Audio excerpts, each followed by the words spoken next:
Halo guys, kembali lagi dengan Febitalio di sini.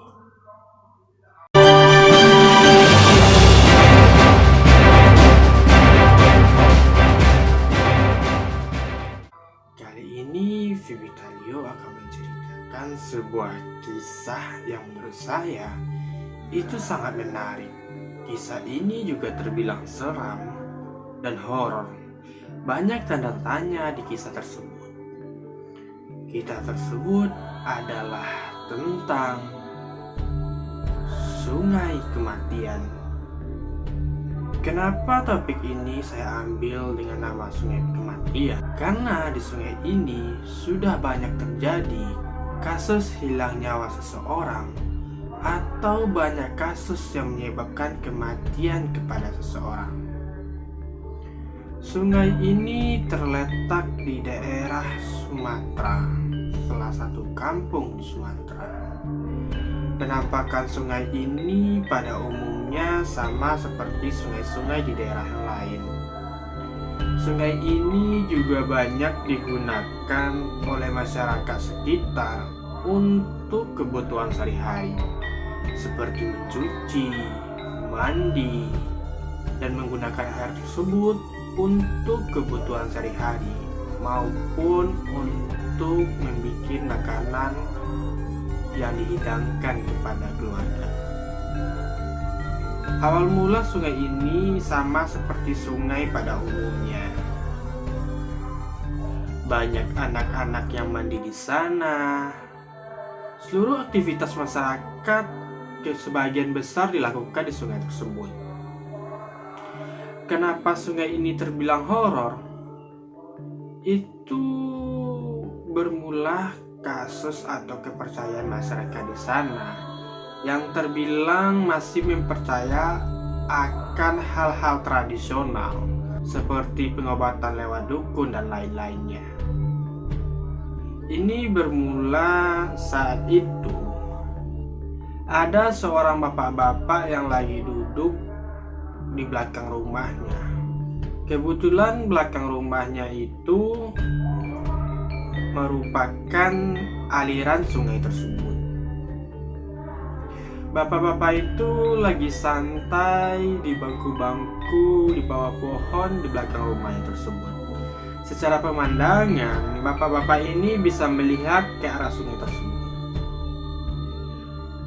Kebetulan saat itu dia duduk sekitar jam 1 siang. Saat dia duduk, dia memandang ke arah sungai.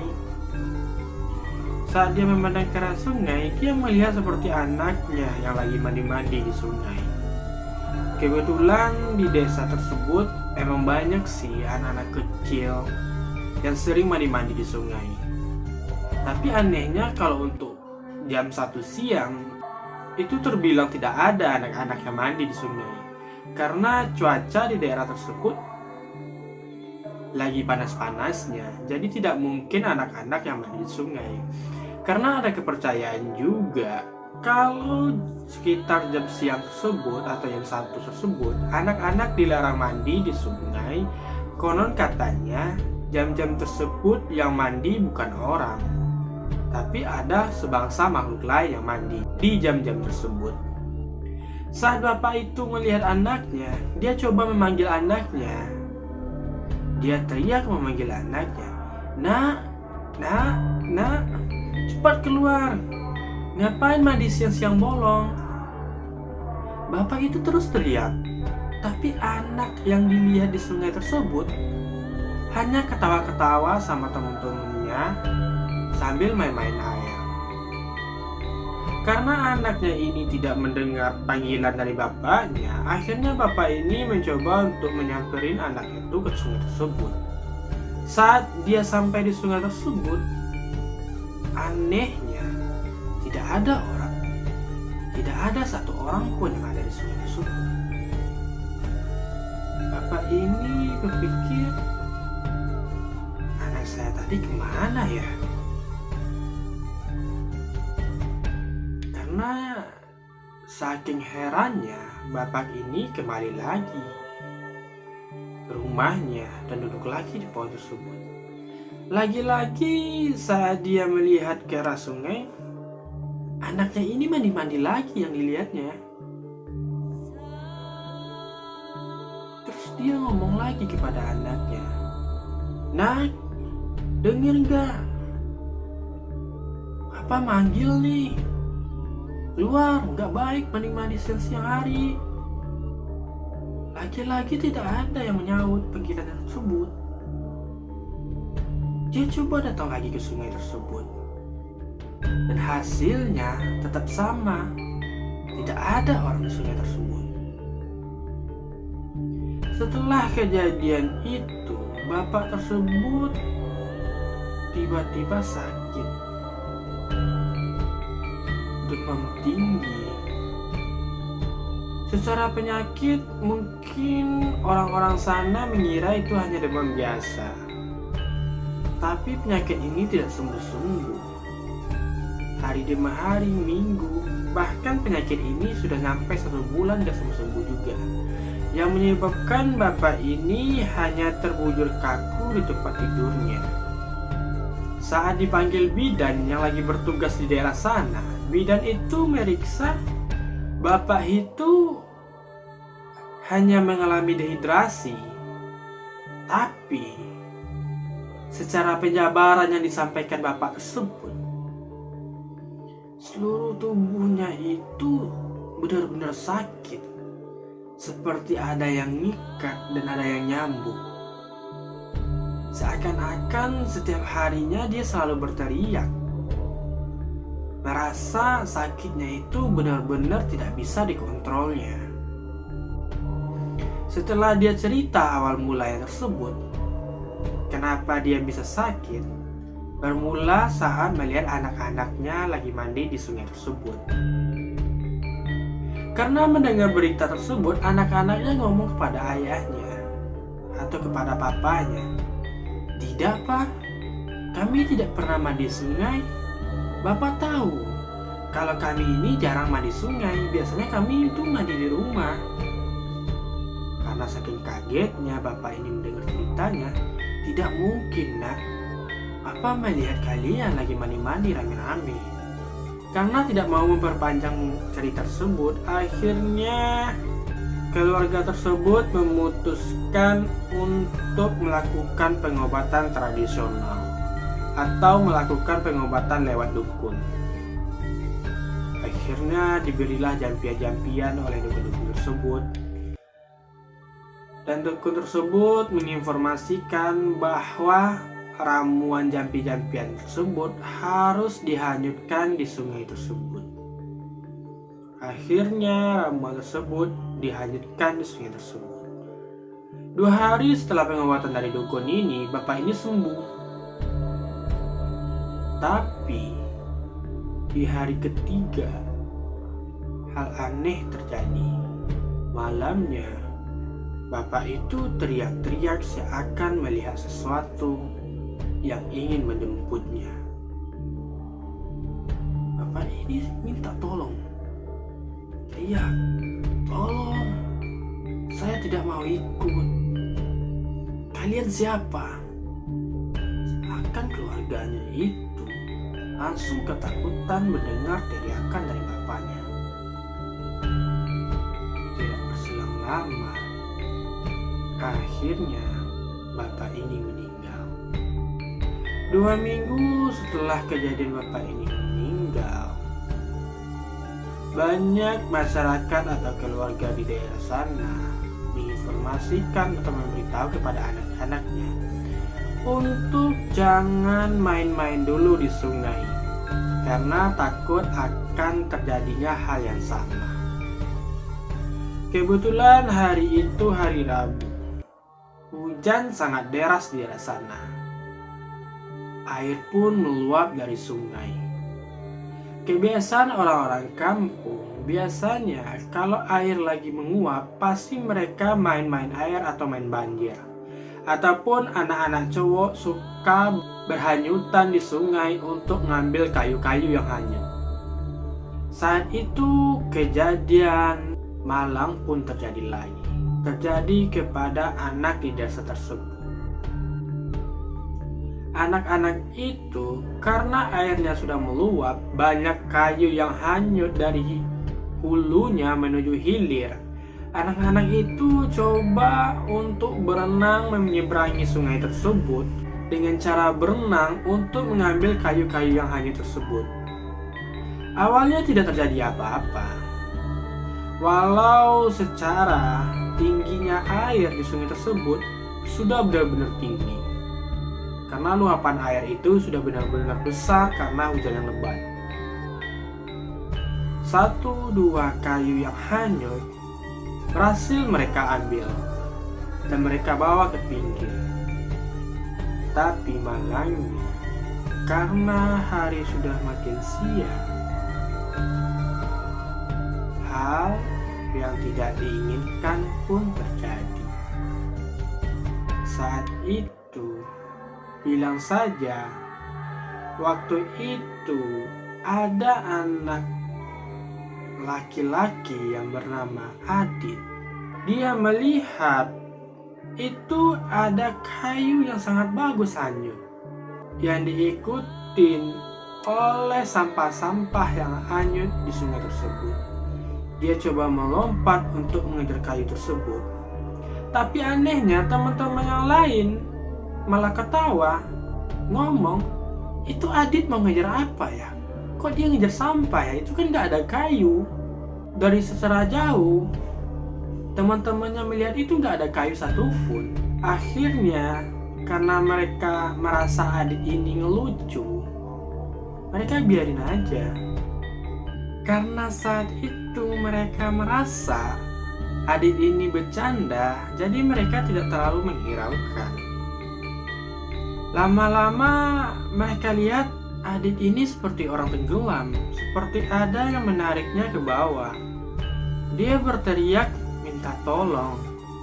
Lagi-lagi teman-temannya ini malah tertawa, merasa Adit ini lagi-lagi bercanda. Secara di antara mereka, Adit inilah yang paling jago dalam hal berenang. Semakin jauh hanyut, barulah sadar teman-temannya ini bahwa Adit sudah tenggelam dan tidak muncul lagi di permukaan air. Karena kejadian tersebut, teman-temannya ini benar-benar khawatir dan mengejar Adit yang lagi hanyut. Awalnya, salah satu temannya dapat memegang Adit, tapi naasnya, saat dia pegang, dia merasa ada yang menarik ke bawah. Ada yang menarik Adit ini ke bawah. Karena dia tidak kuat memegang Adit, akhirnya dia melepaskan Adit dan memutuskan untuk berenang ke pinggir. Setelah kejadian tersebut, mereka melaporkan ke masyarakat sekitar. Akhirnya masyarakat sekitar dibantu dengan damkar dan petugas penyelamat yang lainnya. Mereka menelusuri sungai tersebut untuk mencari keberadaan Adit tersebut. Mendengar berita tersebut, orang tuanya benar-benar histeris, menangis. "Anakku, kamu di mana anakku? Kembalilah nak. Mama rindu, papa rindu." Tangisannya sangat pilu oleh orang tuanya. Sehari 2 hari mereka menelusuri sungai tersebut, tetap tidak ditemukan. Kebetulan aliran sungai tersebut mengalir sampai ke laut. Pencarian sampai ke ujung sungai juga tidak ditemukan. Akhirnya di hari ke-7, ada masyarakat yang lagi pergi ke ladangnya, melewati sungai, melihat seperti sesosok tubuh yang nyangkut di pohon bambu. Awalnya dia mengira itu seperti boneka atau pakaian yang lagi hanyut yang nempel di pohon bambu tersebut. Bapak ini nyamperin pohon bambu tersebut. Alangkah terkejutnya, yang dilihatnya adalah jenazah Adit yang sudah menggembung karena air, yang sudah berbau busuk berwarna biru. Dilihatnya nyangkut di pohon bambu tersebut. Karena kejadian tersebut, bapak ini melaporkan kejadian itu kepada warga. Setelah mendapatkan laporan tersebut, mendapatkan berita duka cita. Keluarganya benar-benar histeris karena kehilangan anak tercintanya. Misteri kehilangan Adit akhirnya ditemukan. Kejadian aneh di sungai tersebut tidak hanya kejadian kehilangan Adit dan kematian dari bapak yang lagi melihat anaknya mandi di sungai. Kejadian aneh atau korban nyawa juga terjadi kepada anak-anak yang lagi mandi di sungai tersebut. Entah kenapa sungai tersebut selalu meminta korban nyawa. Dan selagi-lagi korban nyawanya itu terjadi di siang bolong, sekitar jam 12 sampai jam 2 siang. Kejadian ini terjadi lagi kepada anak-anak pria. Setelah 2 bulan kejadian Adit hanyut, lagi-lagi aktivitas di sungai tersebut berjalan dengan normal. Kali ini arus atau aliran sungai itu tidak besar, seperti biasa aja, normal dan tidak terlalu dalam. Lagi-lagi sekumpulan anak-anak cowok mandi di sungai tersebut. Mandi dengan gembiranya, main-main air, main kejar-kejaran. Benar-benar mereka melupakan kejadian-kejadian aneh yang terjadi di sungai tersebut. Saat sekitar pukul 12:30, anak-anak ini mencoba untuk selesai mandi atau naik ke permukaan. Tapi ada satu anak pria, anggap saja kita kasih nama dia Bimo. Bimo ini entah kenapa dia tiba-tiba ngomong, "Ngapain sih keluar dulu? Enak di sini daripada di atas." Perkataan ini sebenarnya tidak aneh didengar sama teman-temannya. Tapi teman-temannya ngomong, "Sudah Bim, ini sudah siang. Nggak baik, kita sudah terlalu lama mandinya." Akhirnya Bimo ngomong lagi kepada teman-temannya, "Tidak mau, saya tidak mau di luar. Saya tidak mau naik ke atas. Saya mau di sini." Perkataan ini seolah-olah memancing sesuatu.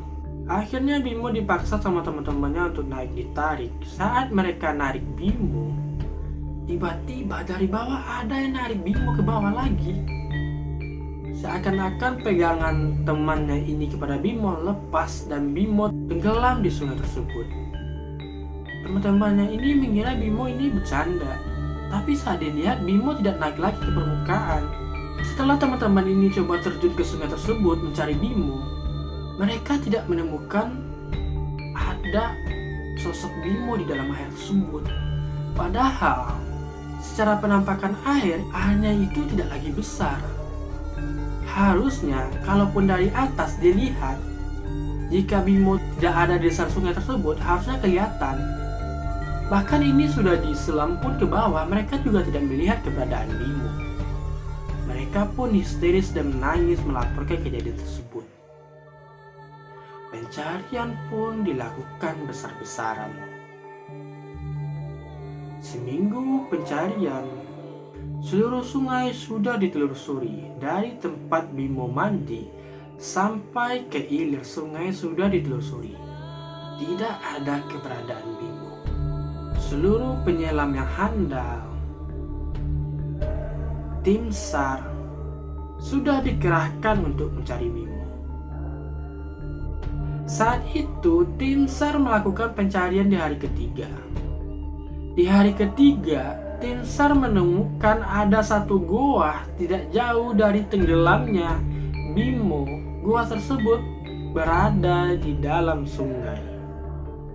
Tim SAR melihat ada sesosok tubuh yang berada di goa tersebut. Tapi saat mau ditarik, ada lagi yang narik tubuh tersebut. Seakan-akan penunggu di goa tersebut tidak mau jasad Bimo ini diangkat ke atas. Karena sudah kehabisan tenaga, tim SAR ini naik lagi ke atas dan tidak sanggup untuk menarik jasad tersebut.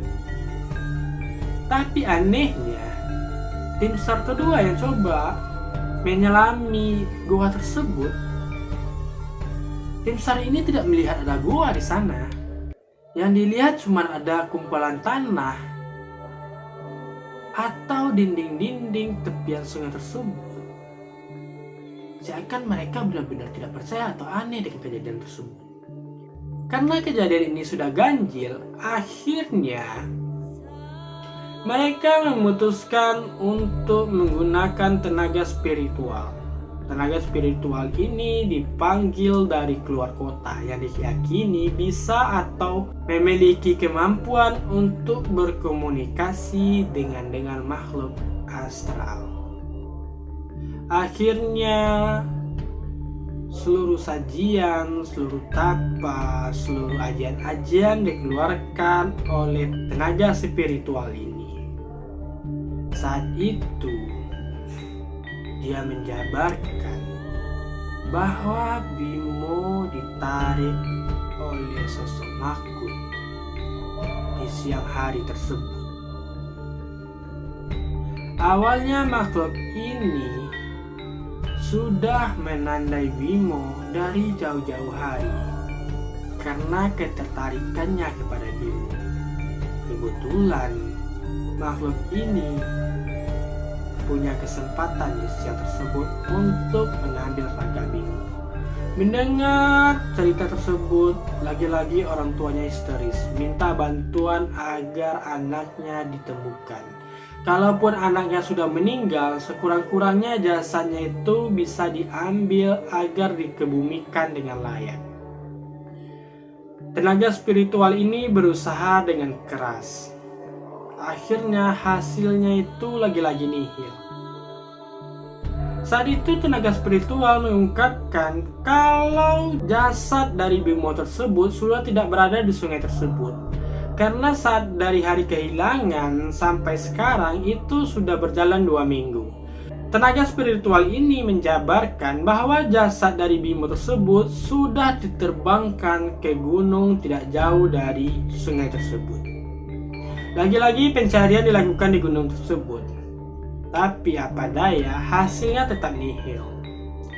Malamnya, tenaga spiritual ini menyampaikan ke keluarganya bahwa tenaga spiritual ini mendapatkan penerawangan dari Bimo kalau Bimo sudah bahagia di sana.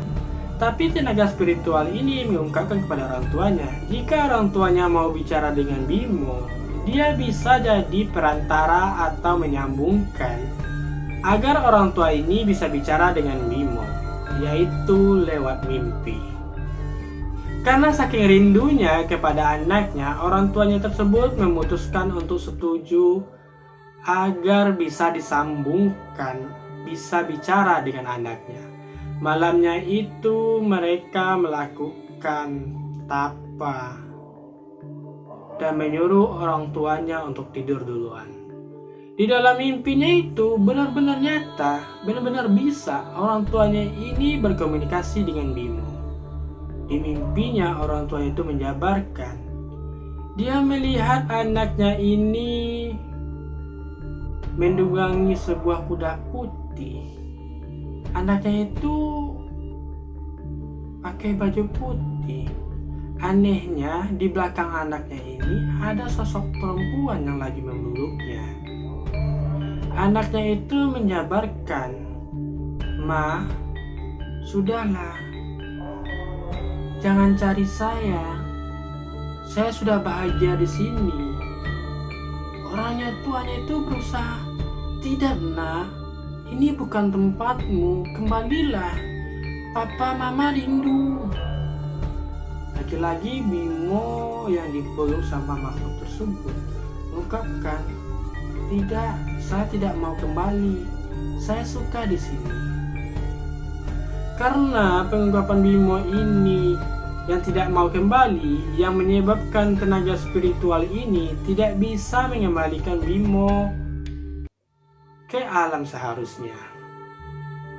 Karena kejadian tersebut dijabarkan, akhirnya orang tuanya itu mengikhlaskan Bimo. Bahkan kejadian tersebut sekitar tahun 2000-an sampai sekarang 2023 keberadaan dan atau jasad Bimo tidak pernah ditemukan.